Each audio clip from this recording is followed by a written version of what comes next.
बातमीचे प्रायोजक आहेत निसर्गरम्य वातावरणातील हॉटेल कुसुम पॅलेस। शाकाहारी व मांसाहारी जेवणाची उत्तम व्यवस्था, स्वतंत्र किचन, फॅमिली व्यवस्था, प्रशस्त पार्किंग आणि वाढदिवस व विविध कार्यक्रमांसाठी स्वतंत्र हॉलची सुविधा, स्वादिष्ट जेवण, सुंदर वातावरण आणि उत्तम व्यवस्था। पत्ता मालेगाव देवळा रोड, धोबीघाट, मेशी, तालुका देवळा, जिल्हा नाशिक। प्रोप्रायटर संजयजी अशोक कापसे व आबा निकम। संपर्क 9975 14 9205। संपर्क क्रमांक 89 99 50 87 99। नाशिक।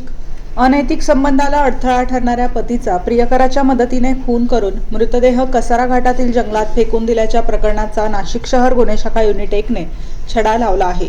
या प्रकरणात एका महिलेसह 4 संशयित आरोपींना पोलिसांनी जेरबंद केले आहे। आरोपींनी पतीचा चाकूने गळा चिरून खून केल्याची कबुली दिली। नाशिक शहरातील इंदिरानगर पोलीस ठाण्यात गुन्हा दाखल करण्यात आला होता। या गुन्ह्यातील अपहृत इसम वसंत गोरखनाथ सातपुते हा 5 ऑगस्ट 2026 पासून बेपत्ता असल्याने त्याच्या अपहरणाबाबत गुन्हा दाखल करण्यात आला होता। गुन्हे शाखा युनिट 1 कडून तपास सुरू असताना पोलीस हवालदार नाझिम खान पठाण आणि पोलीस शिपाई मुक्तार शेख यांना गुप्त बातमीदारामार्फत महत्त्वाची माहिती मिळाली। वसंत सातपुते याचा हसीना शेख आणि साहिल शहा यांनी त्यांच्या साथीदारांच्या मदतीने खून केला असून ते शालीमार परिसरात असल्याची माहिती पोलिसांना मिळाली। ही माहिती सहाय्यक पोलीस आयुक्त गुन्हे शाखा संदीप मिटके आणि वरिष्ठ पोलीस निरीक्षक डॉक्टर अंचल मुदगल यांना देण्यात आली। त्यानंतर तातडीने एक पथक रवाना करण्यात आले। पोलिसांनी संशयित महिला आणि इसमाचा शोध घेतला असता ते CBS परिसरात आढळून आले।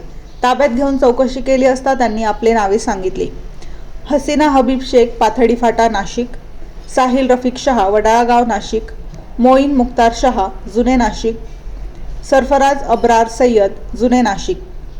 पोलिसांच्या चौकशीत आरोपींनी वसंत सातपुते याचा हसीना शेख आणि साहिल शहा यांच्या प्रेमसंबंधात अडथळा निर्माण होत असल्याचे सांगितले। त्यानंतर 6 ऑगस्ट 2026 रोजी रात्री सुमारे 3 वाजता साहिल शहाच्या मदतीने राहत्या घरी चाकूने गळा चिरून वसंत सातपुते याचा खून केल्याची कबुली दिली। खून केल्यानंतर मृतदेह मोईन मुक्तार शहा आणि सरफराज अब्रार सय्यद यांच्या मदतीने एका गोणीत भरून इर्टिगा वाहनातून नेण्यात आला। त्यानंतर मृतदेह कसारा घाटातील जंगलात फेकून दिल्याची कबुली आरोपींनी दिली। आरोपींकडून मिळालेल्या माहितीनुसार पोलिसांनी कसारा घाटातील जंगलात जाऊन मृतदेहाचा शोध घेतला।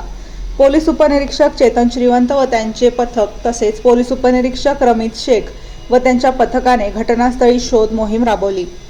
यावेळी जंगलातील गोणीमध्ये मृतदेह आढळून आला। पुढील कारवाईसाठी मृतदेह इंदिरानगर पोलीस ठाण्याच्या ताब्यात देण्यात आला आहे। या गुन्ह्याचा पुढील तपास पोलीस उपनिरीक्षक युवराज शिरसाट, इंदिरानगर पोलीस ठाणे करत आहेत।